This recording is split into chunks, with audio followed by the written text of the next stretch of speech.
There is something they know about God that you don't know. They say there's a parable in my country that no matter how many clothes a child has, you can't have more used clothes than your parents. There is something about God. This younger generation is arrogant and degenerate, unteachable, very unteachable, very unteachable. Nobody can call them to order. People you can't report to anywhere. My wife knows how to tell me to keep quiet without saying keep quiet. She knows how to tell me to keep quiet without saying keep quiet. If my wife picks up a phone to call my father in the Lord, whatever she needs,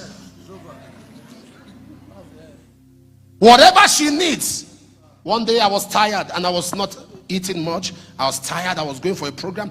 I was tired. My wife said, do you have to go? You don't look okay.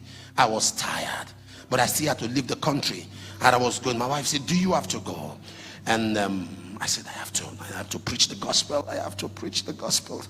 I was going, and I was driving, and I was being driven. I saw a call coming in. As I picked up, Apostle, I said, don't say anything. I'm going back. Don't say anything. And when I got home, I said to my wife, well done. I wasn't offended. Your wife reports you to authority, you are angry. Who do you want her to report you to? A coven?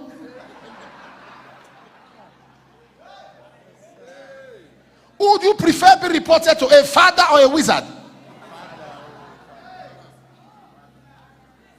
You can't be an authority if you are not under authority.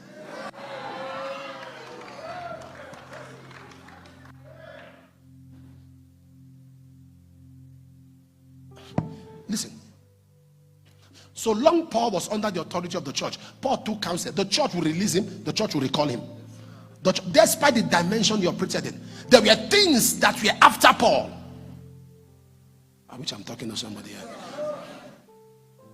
Paul was guilty. In Acts chapter 28, if you read verse 3 and verse 4, the Bible says, while Paul got to the island of Melita, a viper fastened itself round the hand of Paul to kill him. And the Bible said, they supposing he would have died, he shook it and fell to the fire.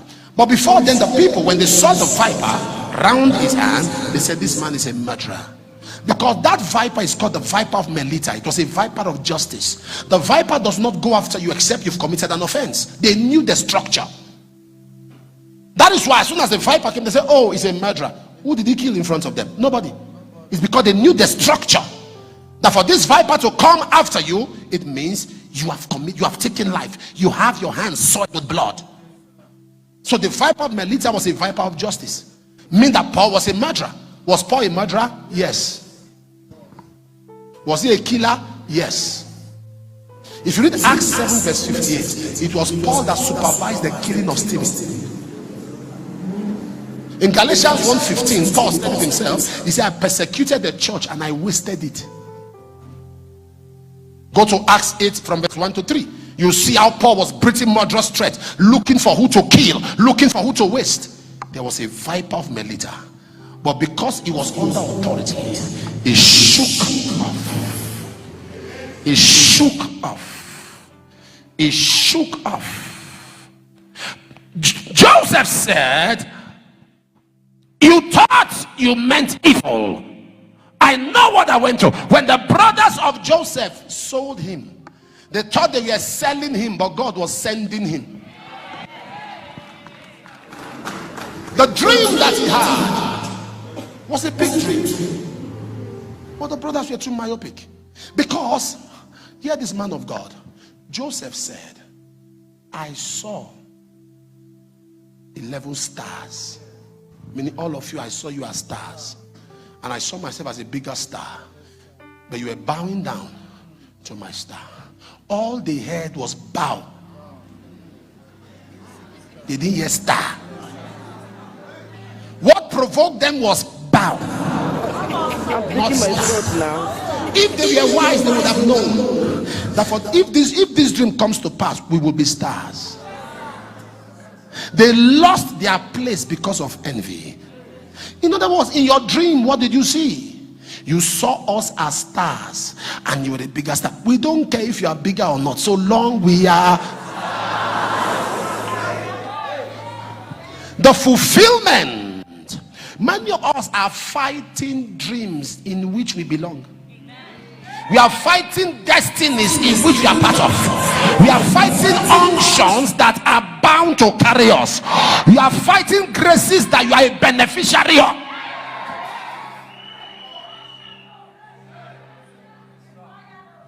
A grace that God has ordained for you to be a beneficiary of. You are contending that kind of grace because you presently feel unfavored because of your present condition, which is transient. Don't allow what you are going through stop where you are going to. Whatever is happening now, come. It will pass.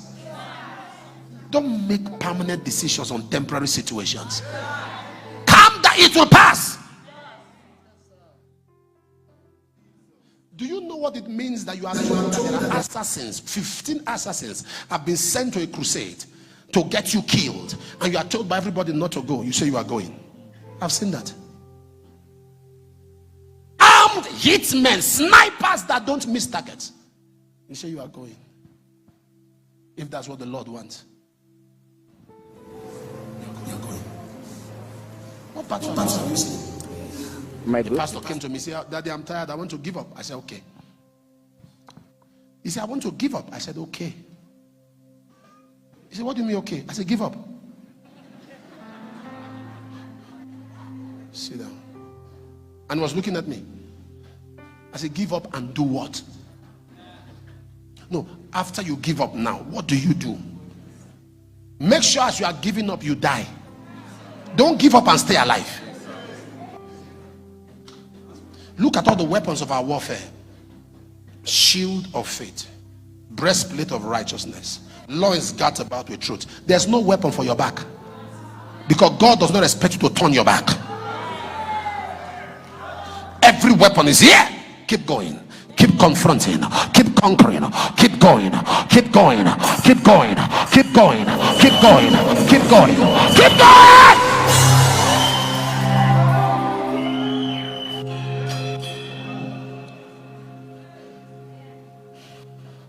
If you are a son, please. I am very. You follow this ministry. At least if you are a son, you would have known me by revelation, not by what has been said. You would have known my manner of heart. You know my kind of person. Know my kind of. I'm not fraudulent. I'm not a thief. I'm not a schemer. But there is one thing I'm not good at. So you better manage me like that. I don't know how to encourage those who want to give up. So if you are looking for a father who will pamper you, I'm not one. Rather, you tell me you are going through challenge, I will listen. But if I hear you say I want to give up, what I will tell you, for the next 1 week you will need time to recover from it. Give up where? Give up where? Do you know the oil on your head? Because your church caught fire, because you have no space, because you have no land, you want to give up. You want to give up. You want to give up. You are not giving up. You are not giving up. You are not giving up.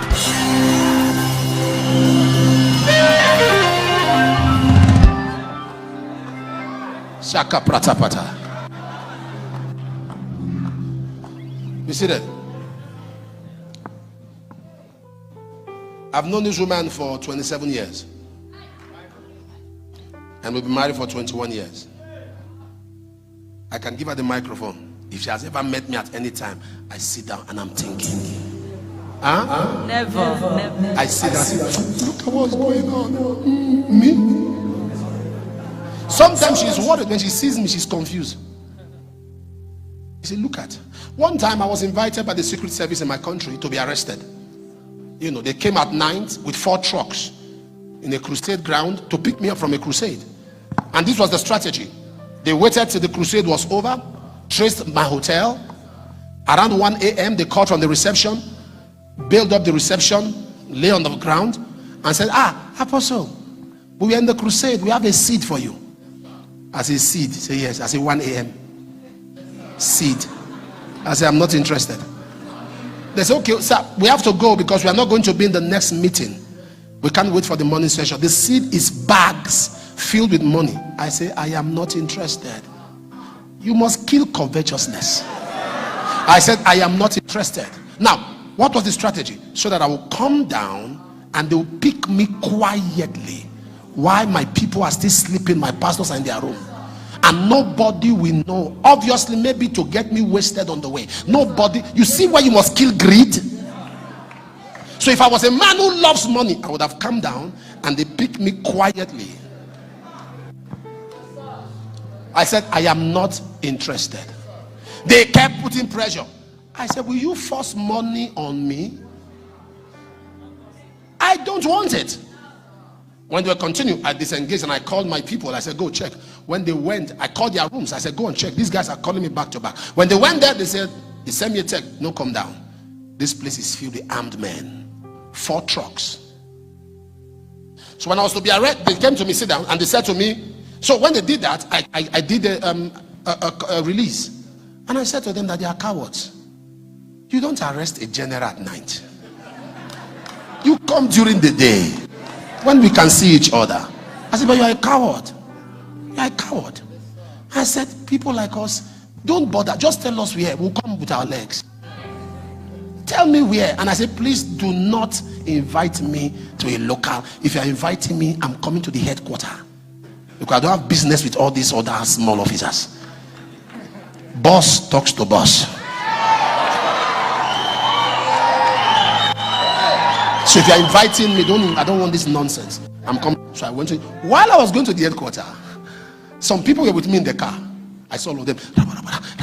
That's why you guys, come, let's eat. We went to we ate, sit down. We ate. They were looking at me. So a man of God called me. I was crying. What kind of country is this? What kind of country? I said, hello. He said, Apostle, how are you? I said, I'm fine. How is your wife? I said, did you watch Asana, this Asana football, Asana match? And he said, match? We are in the church praying. You are talking football? I said, forget it. Nothing will happen. Nothing. I told him, I know how long I will live. God has told me how long I will live. I said, so nothing. My wife is hearing this for the first time. God told me. He says 7 pillar scriptures and covenants.